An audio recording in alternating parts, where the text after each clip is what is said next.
Halo semuanya yang menonton video ini. Perkenalkan, di sini saya Ajokan Pratama.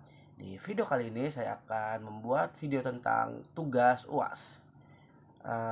Tugas UASnya di sini adalah untuk membahas tentang Afrika zaman kuno hingga zaman modern.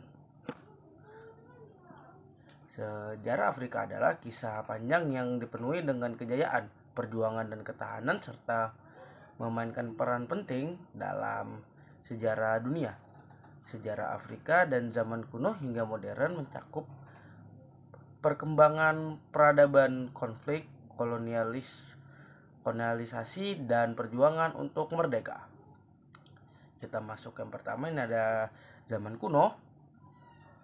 Peradaban Mesir kuno adalah salah satu yang paling terkenal di Afrika. Mesir menjadi pusat ilmu pengetahuan, arsitektur, dan kebudayaan dengan piramida, hieroglif, dan kemajuan dalam matematika dan astronomi. Kerajaan Kush di Dubai di selatan Mesir memiliki pengaruh besar dan bahkan menguasai Mesir selama periode tertentu. Kerajaan Aksum di Ethiopia juga menjadi pusat perdagangan penting dan memiliki pengaruh besar di wilayah Laut Merah dan Samudra Hindia. Oke, kita masuk ke pembahasan yang kedua, yakni ada abad pertengahan. Pada abad pertengahan, Afrika menjadi pusat perdagangan Trans-Sahara dan maritim dengan hubungan yang kuat di dunia Arab dan Eropa. Menyebarnya Islam pada abad ke-7 membawa perubahan besar, terutama di wilayah Afrika Utara dan Afrika Barat. Di Afrika Barat Timur, kerajaan Zimbabwe berkembang dan dikenal karena arsitektur batu besar dan kekayaan yang diperoleh dari perdagangan dengan India dan Arab. Kita masuk ke pembahasan yang ketiga, ini adalah kolonial Eropa. Di abad ke-19, negara-negara Eropa mulai menjajah sebagian besar Afrika dalam proses dikenalnya sebagai perebutan Afrika. Negara-negara seperti Inggris, Prancis, Belgia, dan Portugal membagi benua ini menjadi wilayah kolonial.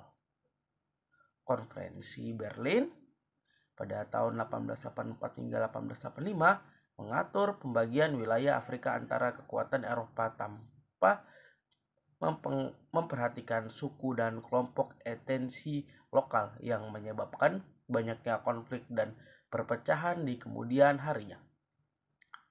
Kita masuk ke pembahasan yang keempat, ini ada perjuangan untuk kemerdekaan. Setelah Perang Dunia Kedua, banyak negara Afrika mulai menentu kemerdekaannya. Ghana menjadi negara pertama yang merdeka pada 1957, diikuti oleh banyak negara lainnya di Afrika Barat, Afrika Timur, dan Afrika Tengah. Proses dekolonisasi seringkali disertai dengan perjuangan sengit seperti di Aljazair dan Angola, serta ketegangan rasial dan politik di Afrika Selatan yang mengarah pada penghapusan apartheid pada tahun 1994. Kita masuk ke pembahasan yang kelima, ini Afrika modern. Setelah kemerdekaannya, banyak negara Afrika menghadapi tantangan besar seperti kemiskinan, ketidakstabilan politik, dan konflik internal. Beberapa negara seperti Nigeria dan Republik Afrika Selatan mengalami konflik etnisi dan perang saudara. Namun banyak negara Afrika juga mengalami kemajuan ekonomi dan sosial seperti Botswana, Ghana, dan Senegal yang menunjukkan stabilitas dan perkembangan demokrasinya. Tantangan besar masa kini termasuk masalah pengentasan kemiskinan, perubahan iklim, serta peran Afrika di panggung dunia dalam menghadapi globalisasi dan persaingan internasional. Ya, sekian dari saya yang bisa saya sampaikan. Mohon maaf jika ada kesalahan kata. Dan ini adalah tugas dari UAS Afrika. Terima kasih semuanya yang menonton. See you, bye-bye.